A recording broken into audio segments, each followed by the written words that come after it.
శంషాబాద్ అంతర్జాతీయ విమానాశ్రయంలో పాములు పట్టుబడడం కలకలం రేపాయి.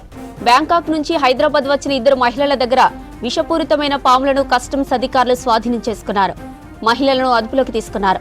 పాముల విక్రయాలు జరుగుతున్నాయా లేక ఎందుకు ట్రాన్స్పోర్ట్ చేస్తున్నారనే విషయాలపై ఆఫీసర్లు దర్యాప్తు చేస్తున్నారు.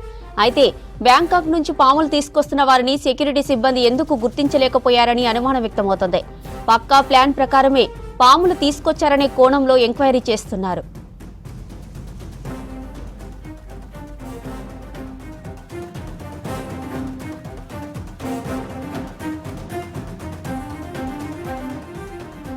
శంషాబాద్ అంతర్జాతీయ విమానాశ్రయంలో పాములు పట్టుబడడం కలకలం రేపాయి. బ్యాంకాక్ నుంచి హైదరాబాద్ వచ్చిన ఇద్దరు మహిళల దగ్గర విషపూరితమైన పాములను కస్టమ్స్ అధికారులు స్వాధీనం చేసుకున్నారు. మహిళలను అదుపులోకి తీసుకున్నారు. పాముల విక్రయాలు జరుగుతున్నాయా లేక ఎందుకు ట్రాన్స్పోర్ట్ చేస్తున్నారనే విషయాలపై ఆఫీసర్స్ దర్యాప్తు చేస్తున్నారు. అయితే బ్యాంకాక్ నుంచి పాములు తీసుకొస్తున్న వారిని సెక్యూరిటీ సిబ్బంది ఎందుకు గుర్తించలేకపోయారని అనుమానం వ్యక్తమవుతోంది. పక్కా ప్లాన్ ప్రకారమే పాములు తీసుకొచ్చారనే కోణంలో ఎంక్వైరీ చేస్తున్నారు.